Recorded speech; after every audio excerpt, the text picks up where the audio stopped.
Welcome to the Musician's Toolbox podcast. I'm Angela. And I'm Andrew. And we're so excited that you have decided to join us for our second season of the Musician's Toolbox. Yes. On this podcast, we interview musicians and other professionals that can help us to be better equipped musicians in our tools and our toolbox that we need to have so that we can succeed. Our podcast airs every Friday, and we are always here for any type of musician, whether you're classical or jazz or pop, singer-songwriter. I think that these tools, you'll find them useful regardless of what genre you reside in. And it doesn't really matter how old you are. If you're a professional, or if you're a student, or just someone that likes to do music for fun. So, Andrew, can you tell us about our guest today? Yes, I will. Today we have Dr. Wright on the podcast, and I'm super excited to talk to him because I've been following some of his stuff on YouTube, and he is just doing lots of good things. And if you don't know about Dr. Wright, he is a Billboard #1 artist. So we have got some really great people here.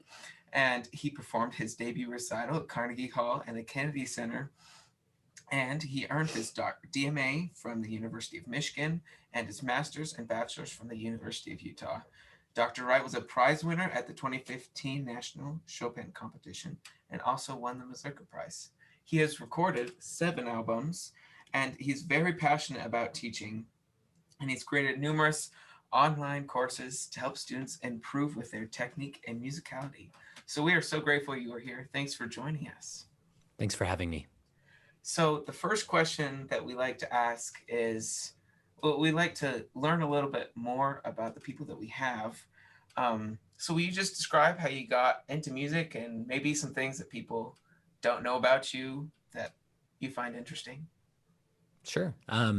I started playing when I was 4.5. My mom taught piano in our basement, and I was begging her for lessons. So we did some lessons together. She found out I had pitch, like people call it perfect pitch. I can't, it's not perfect. I can't say it's, A440 or something, but I could identify those notes at that age without looking. And she's like, wow, that's pretty impressive. Let's go take lessons from grandma. My grandma was a great piano teacher. And so I took from her for about 4 or 5 years. And when I was 9, I went to audition with Dr. Susan Dolmeyer at the University of Utah, and she completely changed my life. I got into competing. Piano really became my main focus in life, along with, getting good grades in school. And I studied with her through my bachelor's and master's. I did a little bit of private study with Sergei Babayan during my master's, and then I went on to the University of Michigan for my doctorate. And I still occasionally go for lessons with Susan Dolmeyer. She lives fairly close to where I'm at, so she's been a lifelong teacher for me and really very impactful. I've also done some lessons with Taubman teacher Robert Dorso and many other wonderful pianists in master classes like Leon Fleischer and Menahem Pressler and others. So I've felt very fortunate to have studied with the teachers I have. Those have been one of the main sources of inspiration in my life and a big reason for my success. Also, my wife and daughter are extremely supportive, and my wife is always the first in line for approval. Like, she's the opinion I care about usually the most, because I know if she thinks it sounds good, it usually will sound good for my teachers. She's very picky, which I appreciate. And but she's always so kind. And does she play piano? Yeah, she has her doctorate in piano performance. Oh, okay. As well. Got it. Yeah. And then I like to play golf. I used to ski a lot, but I just don't think that risk is worth it anymore. And I just love making these online courses and helping people as much as I can through music. Great. You mentioned a few people, and I'd like to see what your thoughts are on having like influential people in your life. Because I think sometimes we need to have those people around us. So what have you done to, or what help has those people been, and like why should people have those musical heroes and those people that influence them?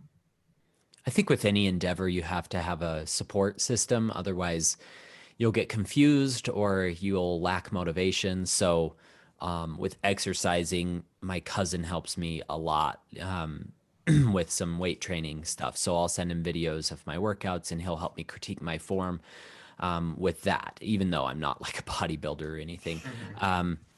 With golf, I'll still go take an occasional lesson, even though I play like maybe 10 times a year, because the efficiency that is gained from that, I could go hit, 5,000 golf balls at the range and not get as much from that as I would in 1 hour of really quality training. So I always tell people you need to surround yourself with the most expert people you can afford.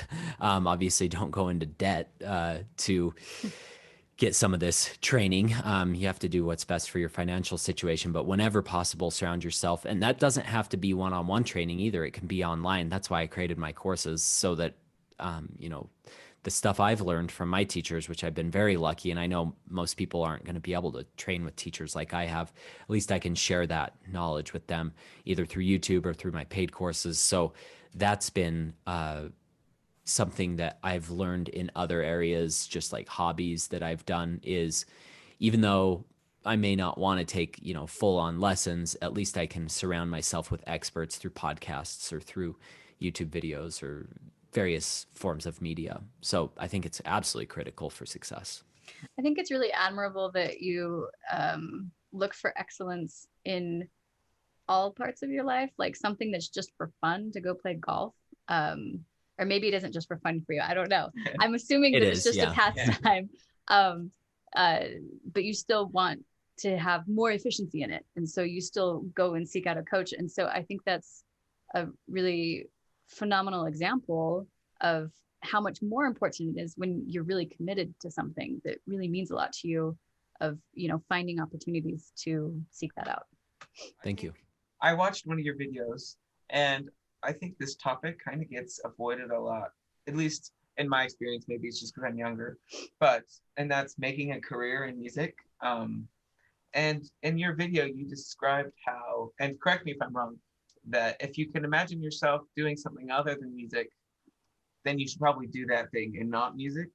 And it kind of sounds like dream crushing and harsh, but I mean, I think it's something that we all need to consider, and not just finally, like you said earlier, get a bunch of debt and just expect something to pop up maybe. I mean, but what would you say to someone who's thinking about going into music? And yeah. You have to be really creative and persevere. I've met people far more talented than I have that have not had very successful careers in music. I mean, they can play way better than I can, and I play at a high level, but I mean, these guys have won big competitions, and then they just struggle to find work because they have it in their minds that they have to be a performer, and that's how they have to earn their living. You have to be really flexible if you're going to be in a music career. Yes, you can take the traditional path of, doing some performances and getting a teaching position somewhere. It doesn't have to be a university. And that's usually, or an accompanying job. Those are some very traditional ways of providing a very nice living for yourself. Teaching privately, having a private studio. So you, unless you are among the most talented pianists in the world, by the way, those people probably aren't listening to this. It's really hard to make it as a performer. And that even like Emmanuel Axe, I remember we were doing a question and answer with him at one of the schools I attended. We're like, how did you make such a successful career? He's like, I won a competition. And those days are over. Even like the first prize winners of major competitions, if they don't continue to nurture their network and their connections, your career can just disintegrate pretty quickly. So I think you have to be willing to be an expert in many different fields within your field of study. So like, you don't just perform. You have to be able to communicate your ideas through teaching or through accompanying or through an online endeavor or whatever it might be. So you have to continue, and you have to, like, I feel like the online world, and especially post-COVID online world, is going to be just completely leveled so far as like it's a level playing field. Anyone can get their voice out there through enough perseverance so that it's not just, winning a major competition anymore. So staying flexible, looking for new ways to innovate are critical, I think, if you're going to make a career. Now, having a career in music, I don't think you should pursue a career in music unless you absolutely can't think of anything else you'd rather do, because I see so often music becomes a chore and kind of like a job, which is really devastating when it's your passion. So you don't want to turn your passion into something that you grow to loathe. You need it to continuously stay as your passion, and that's a very fine balancing act. I know a lot of teachers that just teach because they can't make ends meet any other way, but they kind of hate teaching. They don't really have any motivation to practice anymore, and that's really sad. So you got to find ways to keep that fresh. I actually want to ask you a follow-up question on that. How have you kept that from happening to yourself? Yeah. And I guess answer that first, and then I'll ask the next part. Finding new projects that keep you motivated. So like as a pianist, finding new repertoire that keeps you motivated. Like we talked about in the other questions, finding ways to balance your priorities, putting your most important tasks first, making time for yourself, having a good balance outside of music, I think, is very critical too, and it can inspire your music. If all you do is music all day long, and I'm pretty close to that description, but I do have other things that keep me busy too. But those other things can bring a lot of balance into your life. That's absolutely essential, because no matter how good you are, if you don't have motivation, like I look at Daniel Trifonov, for instance, I think the greatest young pianist in the world. And I remember an interview that his teacher, Sergei Babayan, who I've had the privilege of doing, maybe 20 lessons with or so, said, he's like, I hope he's not burning the candle too brightly, because, he's released like 7 albums in the last 7 years or something like that. Wow. I don't know how many albums, but he did, Live at Carnegie Hall album, which has to be the most stressful thing ever for Deutsche Grammophon, a live album. And I know they can go back in and edit a few things from rehearsals, but that's like a live album. That is so much stress. So how does he keep balance? I hope he never burns out. From interviews I've seen, I don't think he will burn out. He's so passionate about it. But I know he's married and has a baby now. And I think that's very good for your health. Also nurturing good relationships in your life, like those family relationships or friends or other musicians, and staying out of toxic environments. So for me, I don't read my YouTube comments besides sometimes within the first 24 hours, because I know those are like avid followers. And then I just don't read comments anymore, because people spew so much hate. 95% of the comments are going to be nice, but those 5% can really eat at you if you're not careful. So I have looked for ways to de-stress. I don't answer every email anymore. I had a girl email me very furious the other day. I sent you an email 3 months ago, and how dare you not respond? And I'm just like, I have a life. This is free service that I'm giving, out, answering as many emails as I can. So you have to kind of distance yourself from toxic environments as well. So, when you imagined yourself as a career musician before it was your full-time career, could you have pictured what you're doing, or did it kind of develop as you got into it? It's very different than I imagined. I thought that by now I would have played with like quite a few major orchestras. That hasn't happened at all. But I also never imagined that I'd be able to make this good of a living through creative pursuits like my online courses, or through teaching, or through online lessons with YouTube. I was like an early adopter of online teaching. I started it in 2012 when I moved to Michigan, because I was like, I don't want to have to rebuild my entire studio. So I a lot of Utah students stayed on. And then I just at the end of YouTube videos said, if you'd like to audition for online lessons, email me. So that was pretty amazing. So my career is totally different than I ever would have imagined, but I actually like it more this way. It gives me a lot of privacy, which I like, to be able to teach online. You don't have a million students coming into your house. It's not the stress of performing a new concert every other week, or not a new program, but like a new concert every week or every other week, like full-time performers do. And a lot of people thrive on that. I don't. And I've learned that about myself. I always thought I was going to be a performer first and foremost. And I think I'm more of a teacher first and foremost, who also really enjoys performing. And I'm a pianist first and foremost, but so far as performing and teaching, I think it's a good balance between both that keeps me happy. If I just perform, I'm not happy. And if I just teach, I'm not happy. I have to do both. So I like what you said about keeping your different, like having different outlets besides music, because a lot of people go to music to de-stress or whatever. But when your job is music, you can't really you have to do other things like golf or whatever. And this kind of goes on to another topic that we wanted to talk about. And you kind of allude to it, but like keeping that flame of love for music and like still loving it, because when you're not really loving what you're doing, it's hard to perform well, and it's hard to listen to. I think I can tell when a musician doesn't love what they're doing. And especially now, I was talking to Angela about this, how especially during this year, like she's losing lots of students, and lots of other teachers are losing students. So how would you help people by staying well-rounded and also not like forcing someone to do music like a young kid, when it could help them be more diverse? I think that you have to respect everyone's decisions. Yeah. If they don't want to do music, forcing them is just going to make them hate it more. Mm-hmm. And their poor teacher is not going to enjoy it either. No. Yeah. And then that kills. That's another reason why I think, making a career in music can be difficult, is if you hate all your like teaching, like the majority of your students, and you just have one or two that you really enjoy teaching, well, why don't you get a different job and keep those other students as a side job, or a different way of earning money?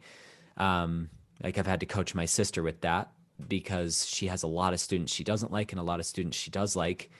And she recently got married, and I said, can you live off of the income that your husband is earning? She's like, oh yeah, that'd be easy.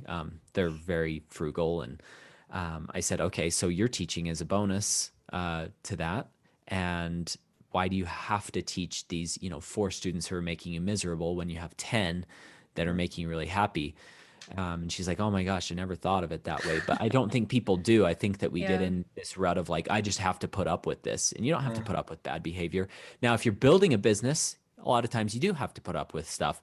But if you're once you're established, and you can have a goal to be established by a certain date, and you've got to just grind, you've got to advertise, you've got to get word of mouth, you've got to maybe find new creative ways of earning that you may not have thought of before. But keeping yourself out of activities that make you miserable is very critical to longevity. And I tell anyone who asks, I am not the best pianist around. I'm not the best teacher around. I know I'm a good pianist. I know I'm a good teacher. I'm not the best in the world, but I'm going to outwork or out innovate or outlast others. Sometimes that outlasting is kind of a depressing thought, but it's just like, you know what? I'm just going to keep grinding. Yeah, I may not be the best, but I'm just going to keep going. And I think that's something that can be pretty rare. I know, like I was saying, some of those musicians who are far superior than I am give up. And it's like, well, that's just another person that's not competing with you. And I'm not saying that's a good thing. I wish they wouldn't give up, because they have so much to offer. But sometimes just being the one who perseveres is the most important element, even if you're not the most talented or the most accomplished. Now, having said that, don't let that be an excuse to not hone your skills. I think a lot of people hear me say that, and they'll be like, yeah, my teacher's not going to tell me that I can't play a Chopin etude after playing for 3 months. I was like, that's just really dumb to do that. I've had many emails saying that. I'm playing Ondine after 4 months of study. I'm like, you're a moron. Like, why would you? I mean, I don't respond that way. I just usually don't respond. But I'm like, your teacher's advice is correct. You shouldn't be playing that piece. So, but having said that, persevering is the most important element you have, because look at all the people who were more talented that gave up. So, yeah, I think of like some of the things that we do in getting to where we are. Like, for example, like for me, I am not enjoying Theory 3 right now. But there are some things that we kind of just have to work towards, and just, I mean, we're not going to love every part of what we do. There's going to be some things that we don't like, but there's that perseverance of just moving forward and doing. Yeah, and that's something that you got to keep in mind. We're talking a lot about prioritizing things you enjoy. If you want to be a great musician, you have to know your theory. You have to know all of these things. And if that's a grind to get through, well, that's a sacrifice you have to make. But the end goal is doing things you enjoy and understanding music better. You'll be a better sight reader if you know your theory. It's such a weird correlation, but it is true. If you know, hey, this is an F7 chord, then your mind groups those notes rather than reading 4 individual notes. It just makes you a better sight reader, which will make you learn repertoire faster, which will get you to the repertoire you actually want to play faster. So there's a lot of elements that you may not enjoy that have to be done to get you to the place where you can apply the 80-20 principle and pretty much just do what you enjoy. So I think you could also look for different ways to learn those skills. Like for me, music theory made a lot more sense when I found like a folk music outlet where I had to recognize those things in a different way than I'd ever learned them before, or like sitting down and teaching myself how to play a jazz chart on piano so that I could figure out the chord progressions, because it was way more fun than just going over and writing the chords out and just being like, oh my gosh. But like the first person that even gave me an idea to do that is I took a fiddle lesson with I can't even think of her name right now, but she won the national fiddle competition twice in that's in Idaho here, Weiser, Idaho. So she's a national champion 2 times over. Her brother's a national champion 3 times over, and just really phenomenal musicians. And I've always played with a drone for intonation. And she was like, why don't you get this app? It costs $4 and it has tabla and, you know, other ethnic kinds of drums, and you can set down a beat pattern while you're droning and it'll make you feel so much more musical. And I was like, oh, so like all of a sudden this really not great kind of drudgery part of practicing turned into this incredibly creative part of practicing, and exercised a different muscle before I even got to repertoire.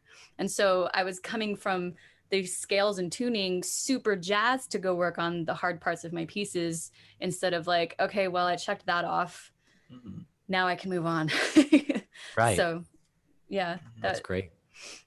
So going along with the previous topic, and you can correct me if I'm wrong, but it seems to me with all the digital courses and entrepreneurial stuff you do, your career has probably changed very little during the pandemic. Maybe it has, but I guess, has it? And what would you recommend to musicians who have lost their jobs from how you set up your career? Sure. Yeah, it hasn't really changed much. I've just kind of rebalanced it. So I teach a little less private lesson, fewer private lessons, and I do a little more online recording. But yeah, it's just kind of been a balancing shift. For those teachers who I don't have a ton of advice for musicians who are performers, who have lost performing gigs and that was their main source of income. I'm not really sure how to navigate that, other than, hey, you can charge ticket prices through a website and do live streams. Maybe your ticket prices are less because than going to an actual concert because you're streaming from your home. and make sure you have good equipment if you're going to do that. Don't charge people for really crummy audio. But you can look for ways like that. Online teaching, actually, it sometimes just comes down to a teacher's selfishness of, I have to make money from every single moment I'm teaching. If you offer a free lesson to your students, one free lesson, one free 20, 30-minute lesson, hey, I'm just going to give you a free lesson I want to try out online. I remember this was 2012.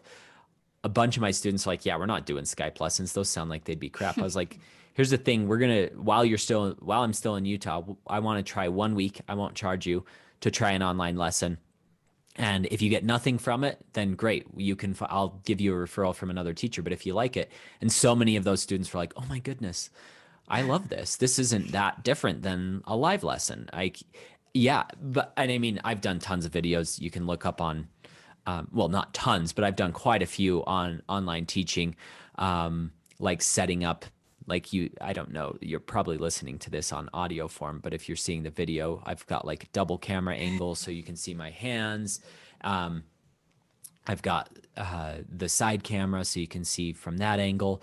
It's not that hard to set up, and you can do it with 2 iPhones, or any type of phone.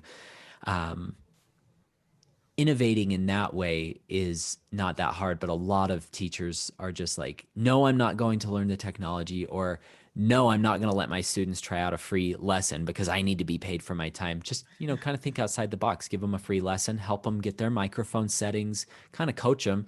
And usually those people will be customers for life if you really kind of nurture them along the way. Just like taking the time to respond to emails from people in my courses shows them that I actually care, that, hey, I'm not just out to, sell you on something and then abandon you forever.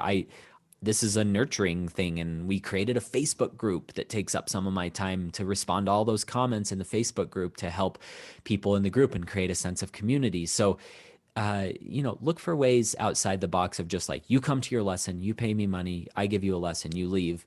Like, think of other ways to nurture them. My wife does a lot of online master classes. She doesn't get paid for those, but it helps create that sense of community in her studio. It helps her students improve, gives them performance opportunities during the pandemic. So I think, again, it goes back to what we talked about earlier about being creative and innovative.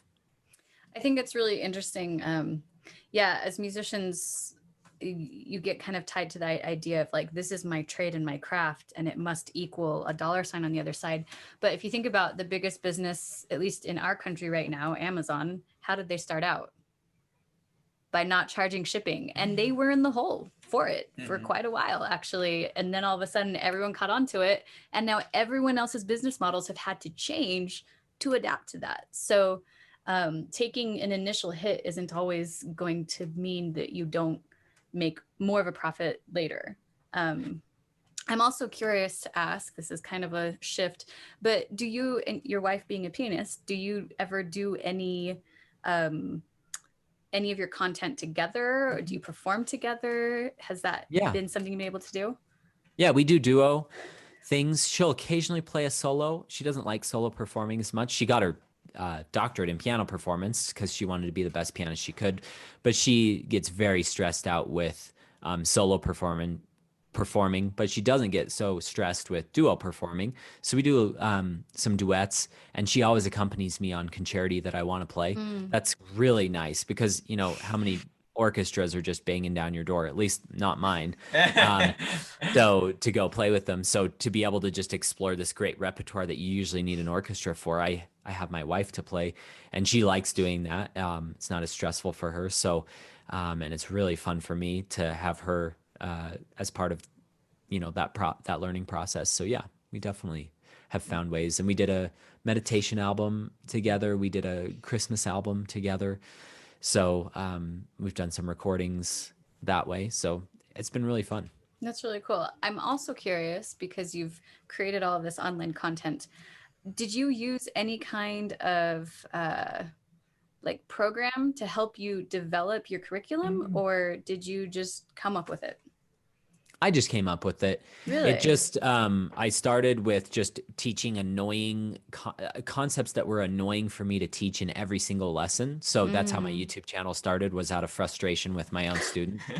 Just like, I am so sick of teaching That's long, actually short really rhythms. smart. I love So that. just go That's watch brilliant. this video. Yeah. I'll show it to him in the lesson, and then I'll say, okay, if you need to reference it or you forget, go watch this video.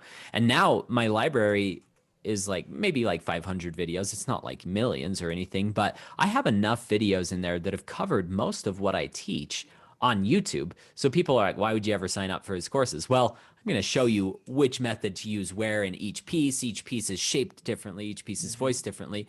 But to be completely transparent, pretty much everything I teach is on my YouTube channel. It's just, how do you actually apply that to pieces? So that's how that started. And then one of my students in Nevada was like, I really want to see you take a piece from beginning to end. So that's how Pro Practice started. Because I wasn't going to do that on my YouTube channel. It just takes so long, it takes a lot of editing. But he's like, I would pay you for it. And I was like, okay, I'll toy around with this idea. I doubt it'll work. I'll create 20 videos. So my first 20 Pro Practice videos I rolled out in 20 days. Like, I mean, I recorded them over, Okay. Much longer. yeah. So, well, I actually probably recorded them in 20 days, and then I rolled them out in 20 days. Okay. So I did one a day. And I don't do that pace now. That would kill me. But for the initial launch, I was like, okay, I can do this. So, I just took really famous pieces like Clair de Lune, the first Chopin Ballade, Bach Minuet in G. So I did all of those very early on. And then I did a technique course, and I was like, I doubt this is going to work. I was like, if I can make my car payment with these, that'll just be icing on the cake. And then it was like, whoa, if I can make my house payment with this would be really cool. And then it's like, oh, this is replacing my teaching income now. So that was very exciting, but it just all kind of came about organically. I have two courses. So I have Josh Wright Piano TV, which is my free YouTube stuff. And then I have two paid courses. One of them is called Pro Practice. And those are like all the technique exercises and repertoire pieces beginning to end. That's my most comprehensive course. But then a lot of people were like, we want one-on-one help, not in private lessons, but in kind of like a group where you can answer our questions in a weekly subscription type format. So I started something called the Masterclass series, the VIP Masterclass series. And so that was kind of organic, creating that as well. So mostly my audience has kind of guided what I've done. What I mean, I sometimes still make judgment calls where I go against what my audience has been requesting, because I've seen time and time again, audiences don't always know what they want.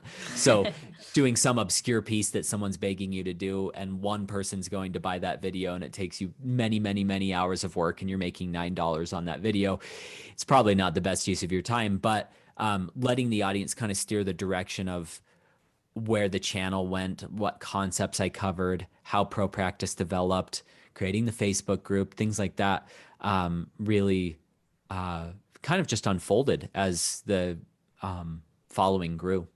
It's because you had free videos, though. That's how people Exactly. found it. Yeah. And that's the other thing is like, my friend who's a really successful videographer, he runs Full-Time Filmmaker, very successful online course. And I was just asking him for some tips back in 2017. And I was like, so I'd probably want to give away like 20% of my content and then keep 80% for the course or something like that. He's like, it's just the opposite. You want to give away 80% of your stuff, keep 20% of the stuff. He's like, when people's lives have changed because of your free content, how much more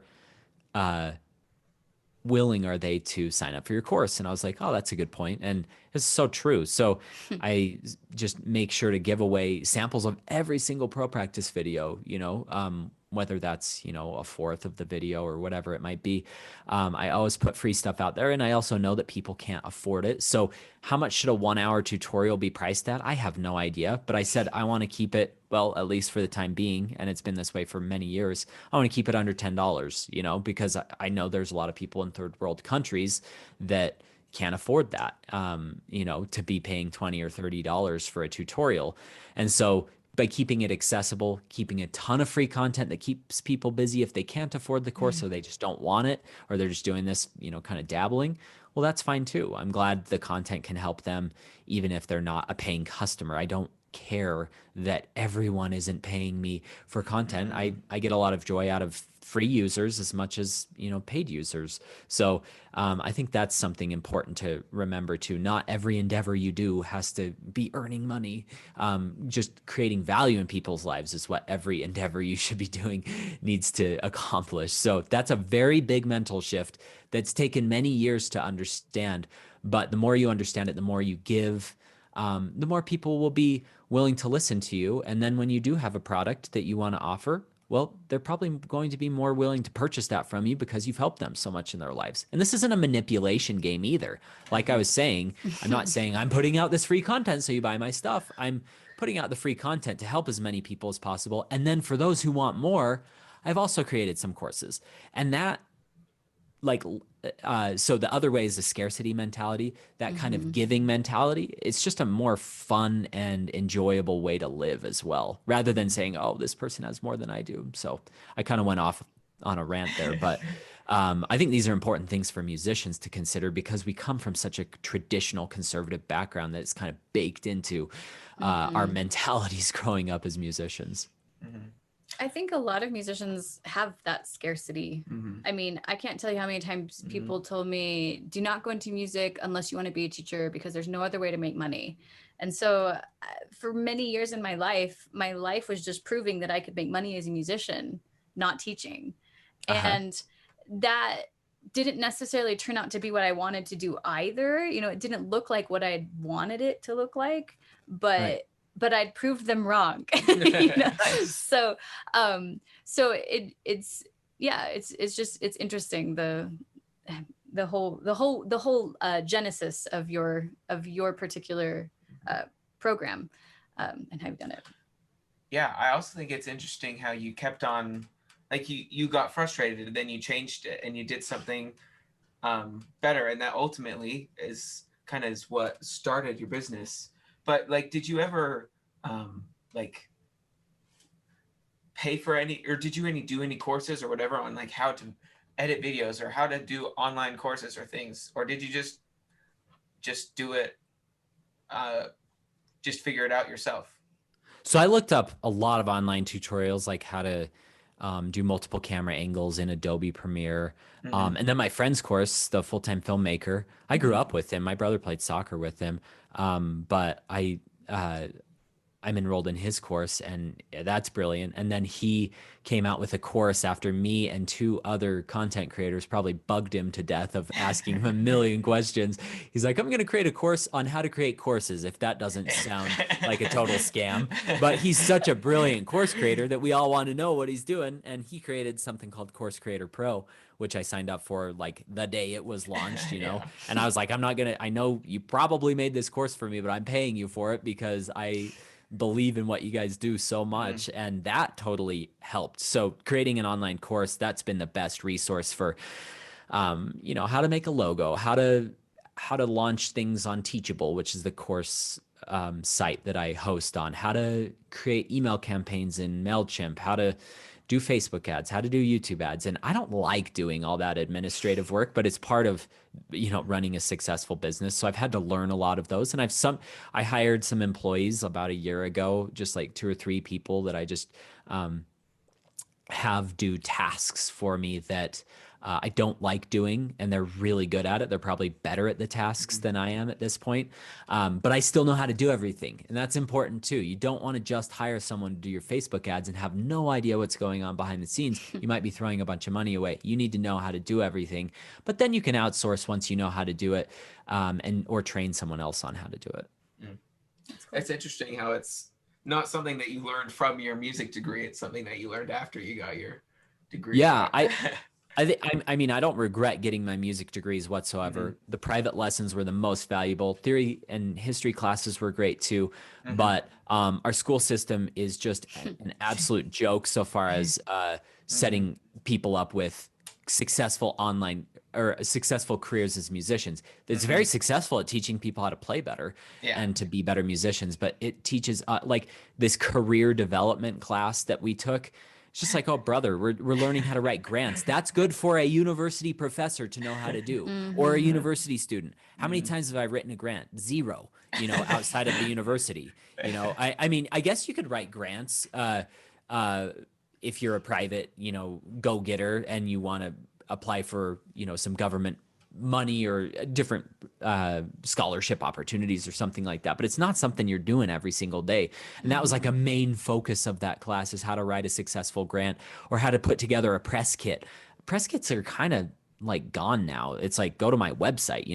My website is my press kit. It has all my information there. It has recordings there. So learning how to build a website is a lot more valuable than putting together this physical press kit. So I think the school system's outdated. Everybody knows that. But they don't do a lot to change it. So that's something that I think you got to kind of just figure out on your own. And those resources I just barely talked about really helped me with that.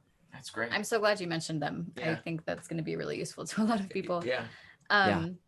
We want to be respectful of your time. So there's 2 more questions that we have to finish off. One of them is, what would you consider to be your greatest achievement or accomplishment? Probably marrying my wife. Yeah, she's awesome. She's like the best decision I've had, and raising my daughter. Sorry, that didn't make sense.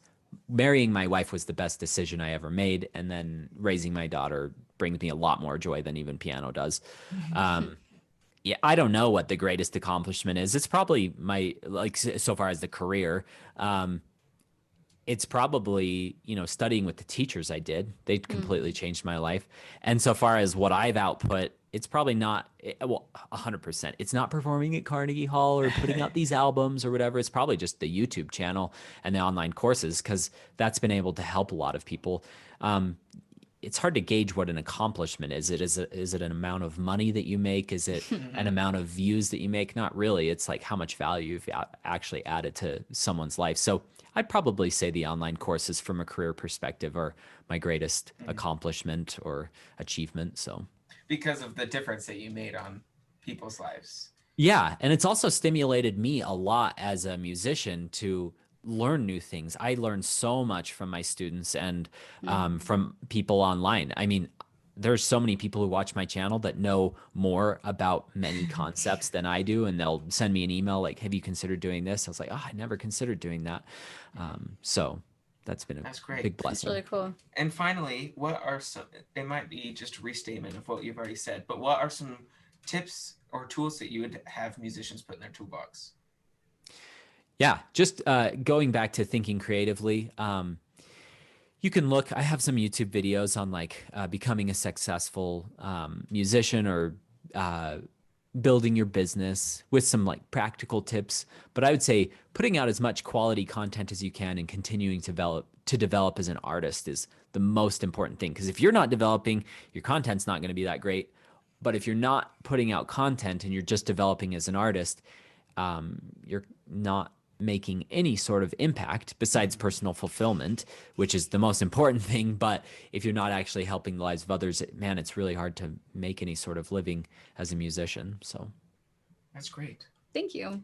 Thank you so much for making time for us today. Yes. We've You're welcome. really enjoyed what you've had to say. Thanks. Yeah, thanks for having me on. Hey guys, before we roll into the outro, I just have a quick announcement. Josh is offering 20% off all of his digital courses to our listeners. So if you'd like to check out some of the things he is doing, you can get 20% off. The code is podcast, and there are links in the description down below to learn more.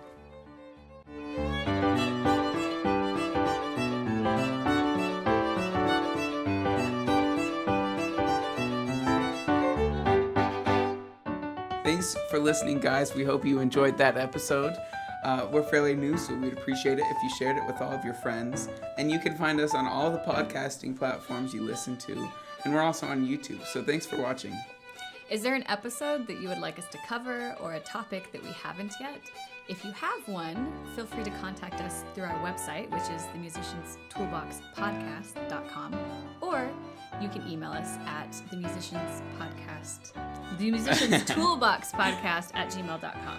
Yeah, and we also, for those of you who are watching our YouTube channel, know, but we've got some amazing merch that we're not wearing right now, but it looks really sick. So we appreciate you checking that out on our website.